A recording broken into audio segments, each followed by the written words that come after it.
세상에서 가장 맛있는 엄마 밥, 조용한 식사, 오늘 뭐 먹지? 삼시세끼, 냉장고를 부탁해, 찾아라 맛있는 TV, 셰프끼리, 백종원의 3대 천왕, 맛있는 녀석들, 집밥 백선생, 국가대표, 식신로드, 수요 미식회, 올리브쇼, 테이스티로드. 여러분, 제가 지금 뭐 얘기하는지 아시겠죠? 제가 지금 TV 프로그램 이름들을 나열했는데 제가 말한 TV 프로그램의 공통점이 뭔지도 발견하셨죠? 음식을 만들고 먹고 하는 그런 방송입니다. 보통 먹방이라고 짧게 표현을 합니다. 최근 몇 년 사이에 이런 먹방이 대세입니다. 굉장히 인기를 끌고 있고 상당히 지금 제가 말씀드린 것처럼 많은 프로그램들이 나와 있습니다. 음식의 유혹에 약하신 분들은 이걸 보면서 참 즐거움을 얻기도 하고 배가 고플 땐 참 괴롭기도 하고 그런 마음으로 보고 계실 겁니다. 이렇게 먹방이 많아진 이유가 뭘까요? 사람들이 자신의 삶에 대해서 만족하지 못하고 있기 때문입니다. 자기 삶에 대한 만족도가 현저히 낮아지다 보니까 잠시나마 만족을 얻기 위해서 이러한 것들을 즐겨 보게 됩니다. 이어지는 불안과 현저히 떨어지는 삶의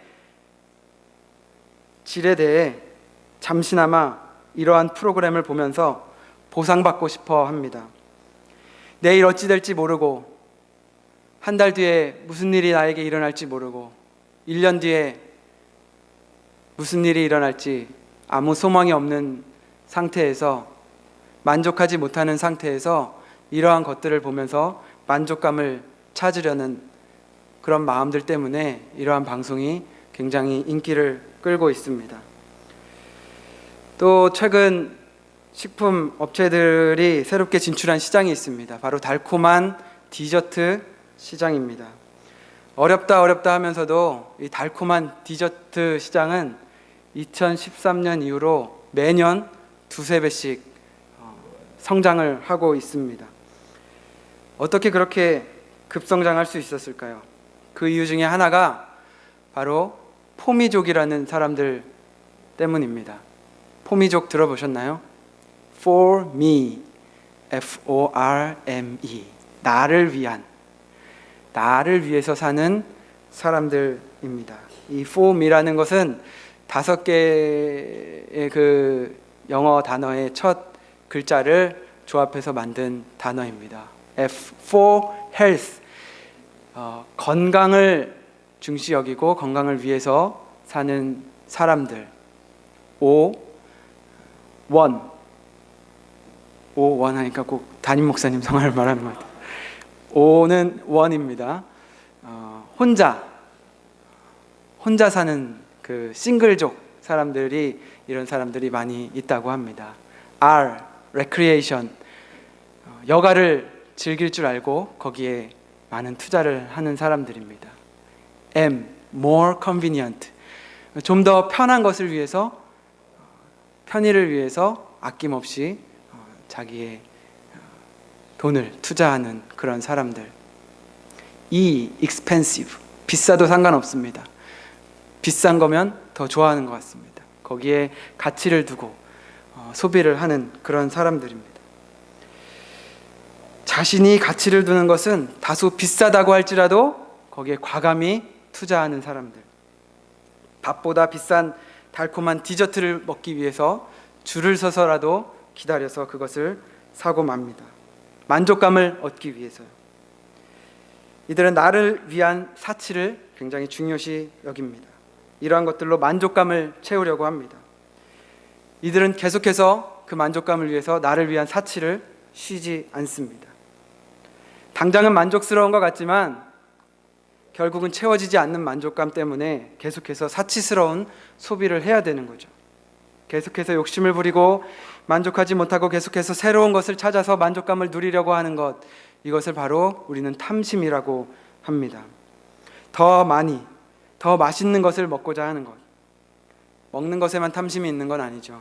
더 많이 가지고자 하는 것, 더 많이 누리고자 하는 것, 더 많이 즐기고자 하는 것, 더 많이 얻고자 하는 것, 이 모든 것들이 탐심입니다. 돈. 우리 모든 소유에 대해서 많은 사람들이 탐심을 품게 됩니다. 더 많이 가지고 싶어하고 더 만족감을 추구하면서 끊임없는 욕심에 사로잡히게 돼버립니다. 오늘 예수님께서 이 탐심에 대해서 우리에게 말씀하고 계세요. 이 말씀을 통해서 우리가 지금 어떤 모습으로 살아가고 있는지, 이 세상이 어떠한 세상인지, 그리고 하나님께서 원하시는 삶은 어떠한 삶인지 생각해 보기를 바랍니다. 어떤 형제가 있습니다. 아우가 예수님께 찾아왔습니다. 선생님, 이 아우는 자기의 원통함을 예수님께 이야기합니다. 그가 가지고 있었던 문제가 뭐냐면 아버지의 유산을 형이 다 차지한 겁니다. 자기에게는 하나도 돌아오지 않은 거예요. 억울하지 않겠습니까? 예수님 찾아갔습니다. 선생님, 형이 내 유산을 다 가져갔습니다. 형에게 명해서 이 유산을 좀 나와 나눠 가질 수 있도록 그렇게 좀 해주십시오. 도와주십시오. 예수님께서 이 이야기를 들으셨어요. 유산을 받지 못한 동생이 예수님께 하고 있는 이 부탁, 그렇게 무리스러운 부탁이 아닌 것처럼 보입니다. 예수님이 이 유산을 받지 못한 약자인 이 동생의 청을 들어주실 수도 있을 것 같아 보입니다. 그런데 예수님은 이 사람에게 이렇게 말씀하세요. 이 사람아, 누가 나를 너희의 재판장이나 물건 나누는 자로 세웠냐? 누가 나를 너희의 재산 분배자로 세웠냐? 라고 말씀하시면서 이 사람의 청을 거절을 하십니다. 나는 그런 일하는 사람이 아니다. 네 청을 들어줄 수 없다 말씀하시는 거예요. 그리고 이어서 그 이야기를 듣고 있던 주변에 있는 사람들에게 말씀하시죠. 모든 탐심을 물리쳐라. 사람의 생명이 그 소유에 넉넉한 데 있지 않다. 네가 지금 재산을 원하냐? 그 재산이 차고 넘쳐도 그 재산으로, 그 차고 넘치는 재산으로 생명을 소유할 수 없다. 생명을 얻을 수 없다라고 말씀하세요.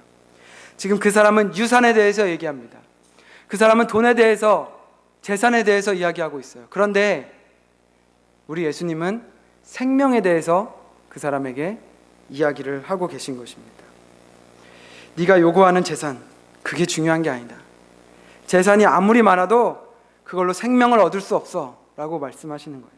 그리고는 계속해서 그 자리에 있던 사람들에게 비유를 통해서 말씀하십니다. 그 비유는 이래요. 한 부자가 있었습니다. 부자에게는 밭이 있었는데 농사가 잘 됐어요. 곳간에 그 농사가 잘 돼서 수출을 얻은 것들을 다 곳간에다가 쌓았습니다. 곳간이 넘쳐났어요. 가득 찼어요. 일이 잘 됐어요. 가득 찼어요. 어떻게 해야 될까요? 이 부자가 가진 고민은 뭘까요? 이거 어떻게 하지? 이제 남는 것들을 어떻게 하지? 고민했습니다. 답을 얻었습니다. 우리도 여기에 대한 답을 정말 이 부자라면 쉽게 얻을 수 있을 겁니다. 곳간을 헐고 다시 짓는 겁니다. 확장했어요. 곳간 확장 공사를 한 겁니다.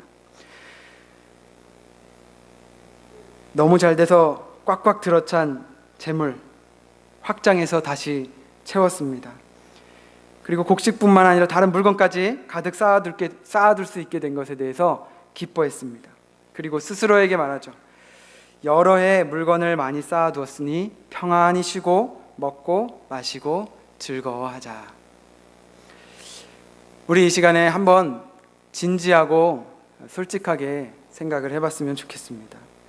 우리가 하고 있는 일에 이 말씀을 대입해서요. 하는 일이 잘 됐어요.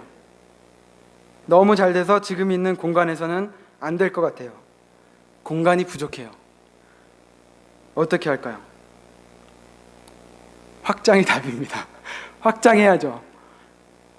확장을 했는데 확장한 공간까지 가득 차서 물건을 쌓아둘 데가 없어졌습니다. 그리고 음식점 같으면 사람들이 발 디딜 틈이 없어진 거죠. 잘 돼요. 너무너무 잘 돼요. 어떤 생각 하시겠어요? 이제 좀 그동안 열심히 일했는데 좀 쉴 수 있겠다. 이제 좀 먹고 싶은 거 먹을 수 있겠다. 아, 즐겁다. 이런 생각하게 되겠죠. 많은 사람들이 원하는 생각입니다. 그리고 많은 사람들이 이러한 상태를 누리기 위해서 힘들지만 열심히 땀 흘려가며 살아갑니다. 부지런히 일합니다. 이런 날들을 꿈꾸고 소망하면서 삽니다. 아주 대부분의 사람들이 그렇게 살아갑니다. 이것을 일컬어 우리는 보통 성공이라고 말을 합니다. 그런데 20절 말씀을 보면 하나님이 이렇게 생각하고 있는 이 부자에게 뭐라고 말씀하시냐면 어리석은 자라고 말씀하세요. 이 어리석은 자야, 오늘 밤에 네 영혼을 도로 찾으리니 그러면 이것이 누구의 것이 되겠냐? 네가 땀 흘려 모아놓은 이 재물이 누구의 것이 되겠냐 말씀하세요. 오늘 밤에 지금까지 수고해서 일했어요. 최선을 다했죠. 열심히 일했어요. 땀 흘리면서 힘들어도 참고 일했어요. 아, 이제 좀 쉴 수 있겠다. 근데 오늘 밤에 아직 쉬지도 못했는데, 아직 먹지도 못했는데, 아직 즐거워하지도 못했는데 오늘 밤에 네 영혼을 도로 찾으면 네가 모아놓은 이 재산이 다 누구의 것이 되겠느냐? 굳이 이러셔야 됩니까? 왜 하나님은 이 부자에게 이러한 사형 선고 같은 끔찍한 말을 하고 계신 걸까요? 왜 이런 말을 이 부자가 들어야 하는지 21절 말씀을 보면 알 수 있습니다. 자기를 위하여 재물을 쌓아두고 하나님께 대하여 부요하지 못한 자가 이와 같다. 자기를 위하여 재물을 쌓아두면서 하나님께 대하여는 부요하지 못한 것, 이것에 대해서 말씀하십니다. 이것을 어리석은 자라고 말씀하시는 겁니다.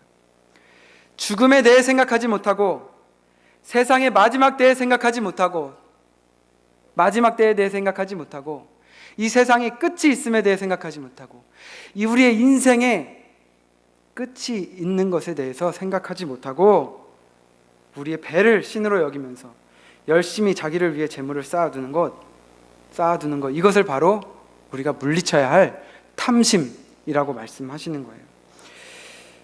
우리가 살아가면서 반드시 기억해야 될 것은 우리의 인생에 누구나 반드시 끝이 찾아온다는 것입니다. 예수 그리스도께서 다시 오십니다. 예수 그리스도께서 다시 오신다고 약속하셨습니다. 다시 오신다고 약속하신 그 예수 그리스도께서 살아계시고 분명히 다시 오십니다. 언제 다시 오실지 모릅니다. 우리의 인생은 반드시 끝납니다. 우리의 목숨도 하나뿐이고 끝이 있습니다. 우리의 개인적인 삶의 끝이 언제인지 그것 또한 아무도 알지 못합니다. 어쨌든 우리의 삶은 끝이 나고 그 끝이 언제인지 아무도 모른다는 거예요. 그런데 그 언제 끝날지 모르는 그 인생을 위해서 재물을 쌓아두는 것, 그리고 하나님께 대하여 생각하지 못하는 것, 이것을 바로 탐심이라고 말씀하시고 이 탐심을 품은 자들에게 대해서 하나님께서 어리석은 자들이라고 말씀하시는 것입니다. 죽음에 대해 생각하지 못할 때, 인생의 끝에 대해서 생각하지 못할 때 우리에게 탐심이 찾아오게 됩니다. 탐심은 사실 인류가 오래전부터 가지고 있던 큰 문제였습니다. 하나님께서 이 세상을 창조하시고 아주 살기 좋은 동산을 만드셨습니다. 그리고 거기에 사람을 두셨습니다. 그 동산에는 먹을 것이 가득 넘쳐났어요. 일을 안 해도 됐어요. 아주 좋은 짝이 있었습니다. 그리고 부끄러움이 없어요. 그곳에는 슬픔도 없고 그곳에는 평안이 있고 그것은 정말 하나님께서 만들어 놓으신 너무나 아름답고 부족한 것이 없고 위험이 없는 그런 곳이었습니다. 더 바랄 것이 있었을까요? 그런데 이 아담과 하와는 더 바란 것이 있었습니다. 하나님께서 모든 것을 허락하셨지만 선악을 알게 하는 나무의 실과는 먹지 말라고 하셨습니다. 그런데 뱀의 유혹에 넘어간 이들은 하나님의 정해놓으신 그 범위를 벗어나서 선악을 알게 하는 실과를 따 먹게 됩니다. 그것을 먹으면 정녕 죽을 것이라고 하나님께서 말씀하셨어요. 그런데 뱀의 유혹에 넘어간 이들은 그 죽음에 대해서 생각하지 못했던 것입니다. 너희 눈이 밝아져서 하나님같이 돼서 선악을 알게 될 거야. 너희가 하나님같이 될 거야. 너희가 하나님같이 될 거야. 너희가 하나님같이 될 거야. 그 유혹에 넘어간 사람은 죽음에 대해서 생각하지 못했습니다. 그리고 하나님의 말씀을 잊어버렸을 때 탐심이 들어왔습니다. 그 나무 열매를 봤어요. 어떻게 보여? 먹음직도 하고 보암직도 하고 지혜롭게 할 만큼 탐스러워 보였습니다. 탐심입니다. 하나님께서 허락하신 것 외에 다른 것들을 바라보는 것, 욕심을 부리기 시작하는 것, 이것이 바로 탐심입니다.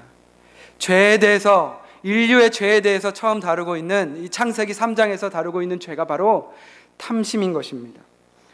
하나님처럼 되고 싶은 것, 하나님이 정해주신 것 외에 다른 것을 원하는 것, 주님께서 주신 것이 부족하다고 여기는 것, 더 좋은 것을 구하는 것, 이것이 바로 탐심이고 죄입니다. 그 결과는 하나님께서 말씀하신 대로 죽음입니다. 야고보서 1장 15절에 말씀합니다. 욕심이 잉태한 즉 죄를 낳고 죄가 장성한 즉 사망을 낳느니라. 욕심, 탐심, 죄의 결과는 분명 사망이라고 하나님께서 말씀하십니다. 예수님은 오늘 본문 말씀인 누가복음 12장 15절 말씀에 말씀하세요. 탐심을 물리치고 생명을 얻으라고. 그런데 세상은 이 아담과 하와를, 이 하와를 유혹한 뱀과 같은 이 세상은 우리에게 계속해서 탐심을 요구합니다. 탐심이 아닌 것처럼 아름답게 포장해서는 우리에게 가져와서 속삭입니다. 괜찮아, 먹어. 더 좋은 집에 살으라고 요구합니다. 더 좋은 차를 타야 한다고 말합니다. 그래야 우리의 가치가 올라간다고 말합니다. 그래야 성공하는 것이라고 우리에게 속삭입니다. 거짓 메시지입니다.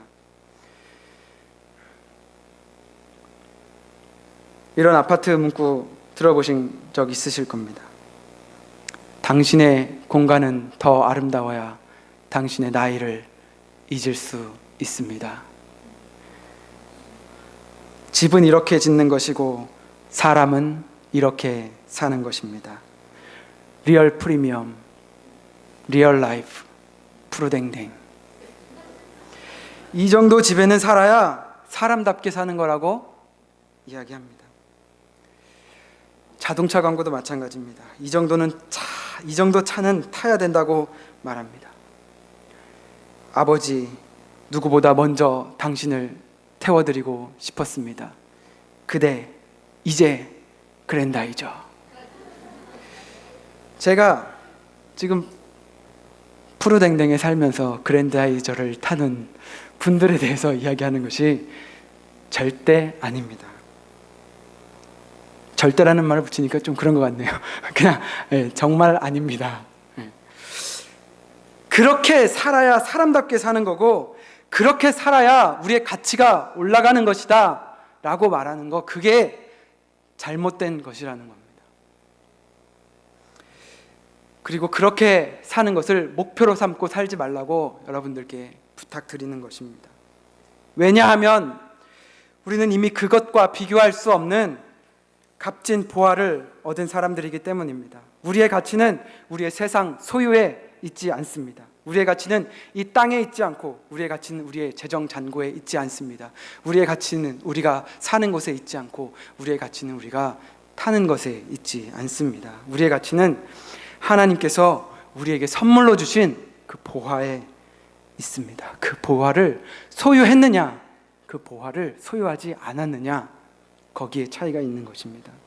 우리가 예수 그리스도를 정말로 영접했다면 우리는 하나님의 자녀이고 하늘나라를 소유하고 그 하늘나라를 누리며 사는 백성들입니다.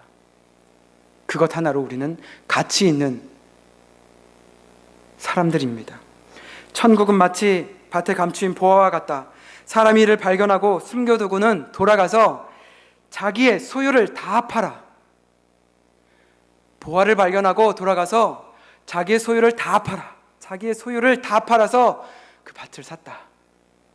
천국은 마치 좋은 진주를 구하는 장사와 같다. 극히 값진 진주 하나를 발견하고 돌아가서 자기의 소유를 다 팔아. 자기의 소유를 다 팔아서 그 진주를 샀다. 이것이 바로 하늘나라입니다. 우리가 진짜 예수 그리스도를 믿고 하나님께서 우리에게 허락하신 하나님의 나라를 선물로 받았다면 우리가 가진 그 소유를 다 팔아서 그 하나님의 나라를 사도 될 만큼 우리의 가진 그것이 있어도 되고 없어도 되고 한 그런 것처럼 느껴질 만큼 우리는 그런 삶을 살 수 있다고 말씀하시는 겁니다. 여러분, 그런 삶을 살고 계십니까? 네. 여러분, 우리가 그런 삶을 살아야 합니다.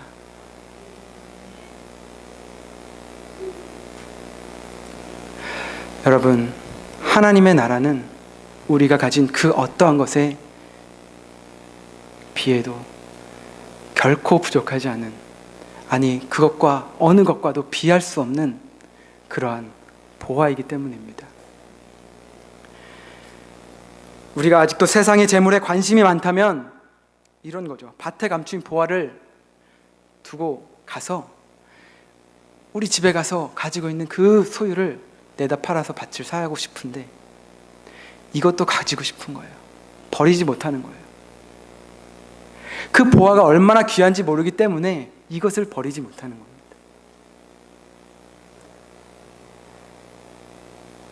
둘 다 포기하지 못하고 둘 다 가지고 싶어서 머뭇거리고 있는 그 사이에 모든 것이 끝나면 얼마나 억울하겠습니까?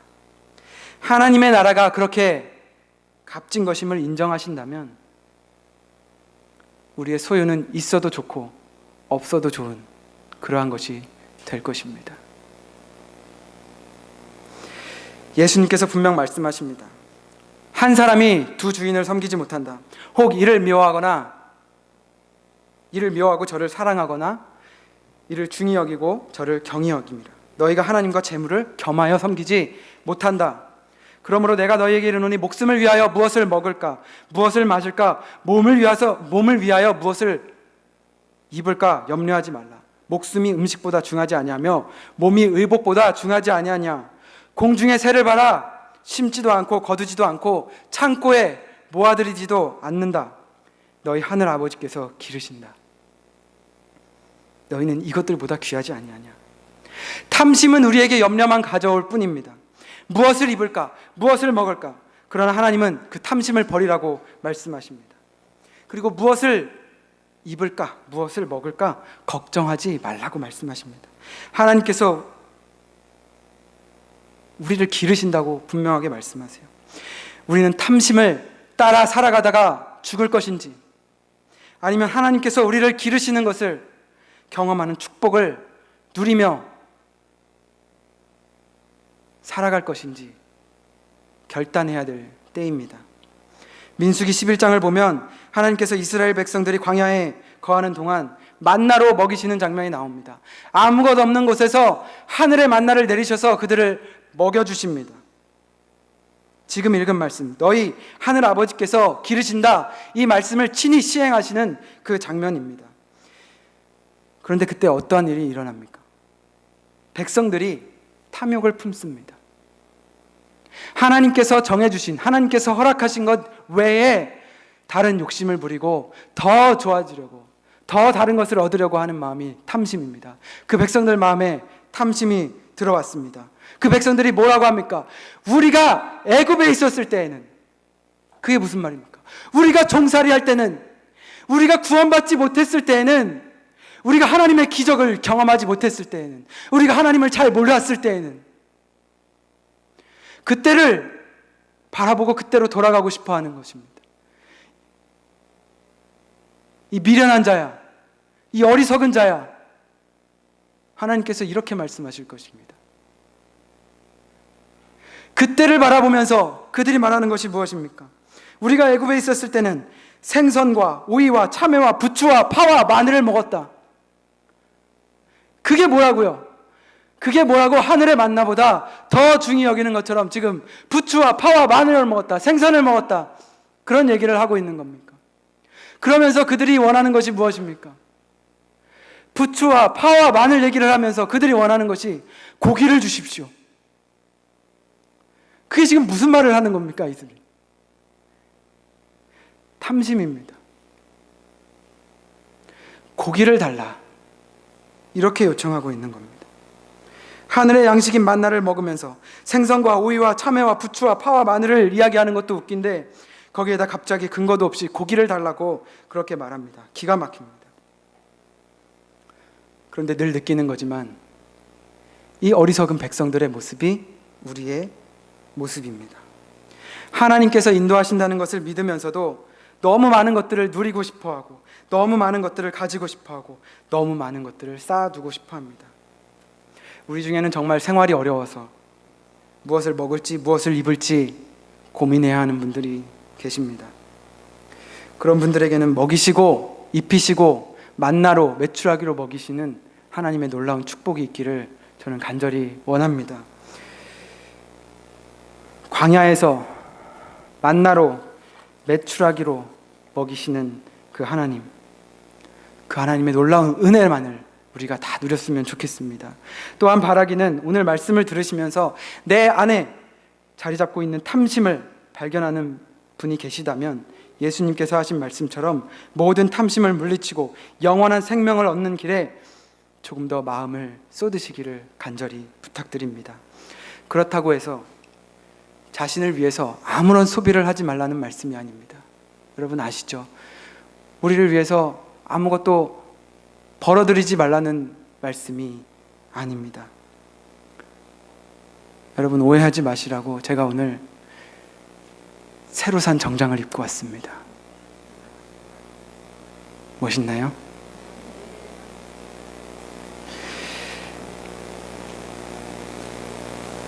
우리는 우리를 위해서, 우리 가족들을 위해서 많은 소비를 합니다. 그리고 소득을 창출하려고 또 노력합니다. 우리를 위해서 지출하면서 그렇게 살아갑니다. 오늘 성경이 우리들에게 말씀하고 있는 것은 그런 벌고 쓰고 생활하는 모든 과정들 중에서 탐심을 버리라는 겁니다. 하나님께서 허락해 주신 그것 안에서 감사하면서 만족하고 살아가라는 겁니다. 그것 이상의 것을 얻으려고 불법을 행하고 그것 이상의 것을 얻기 위해서 욕심을 부리고 자기 자신의 유익만을 위해서 살아가고 하나님의 영광은 생각하지 못하고 그렇게 살아가는 것, 그것을 바로 탐심이라고 말하고 탐심을 품지 말라고 버리라고 말씀하시는 겁니다. 그리고 그 모든 과정 중에서 절대로 하나님을 잊지 말라고 말씀하시는 겁니다. 하나님이 우리의 주인 되시고 우리의 가장 좋은 것 주시고 또 우리의 모든 필요를 아십니다. 하나님이 우리에게 넘치도록 부어주셔야 우리의 하나님 되시는 분이 아닙니다. 하나님이 우리에게 주시는 것이 좋은 것임을 깨닫고 하나님만으로 만족할 줄 아는 삶, 그 삶을 우리들에게 요구하고 계십니다. 이러한 믿음으로 살아갈 때 예수님의 말씀대로 탐심을 물리칠 수 있게 되는 것입니다. 마지막으로 우리 사도 바울의 고백을 묵상해 보겠습니다. 우리 같이 성경을 찾아서 빌립보서 4장 11절 말씀을 함께 읽도록 하겠습니다. 빌립보서 4장 11절 말씀입니다.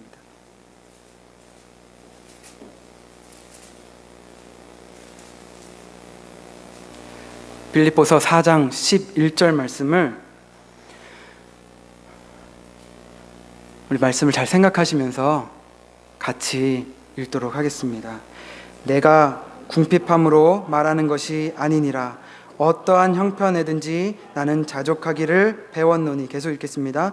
나는 비천에 처할 줄도 알고 풍부에 처할 줄도 알아. 모든 일 곧 배부름과 배고픔과 풍부와 궁핍에도 처할 줄 아는 일체의 비결을 배웠노라. 내게 능력 주시는 자 안에서 내가 모든 것을 할 수 있느니라. 아멘. 사도 바울의 마지막 고백을 들으셨습니까? 내게 능력 주시는 자 안에서 내가 모든 것을 할 수 있느니라. 주님이 나에게 능력 주시는 분이시기 때문에 내가 그 능력을 받아서 내가 원하는 것을 다 할 수 있다. 내가 슈퍼맨처럼 돼서 정말 내가 하기 원하는 것, 그것을 다 하나님의 능력을 받아서 행할 수 있다. 지금 그 얘기하고 있는 게 아닙니다. 여러분, 오늘 말씀을 다시 한번 묵상을 해보시기를 바랍니다.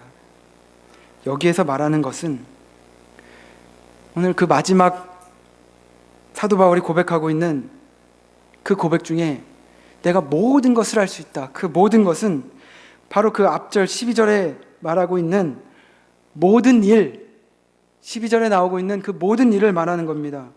그 모든 일이 뭡니까? 배고픔과 배부름에 처하는 것, 풍부와 궁핍에 처하는 것, 그 두 가지 모두를 다 할 수 있다고 말하는 겁니다.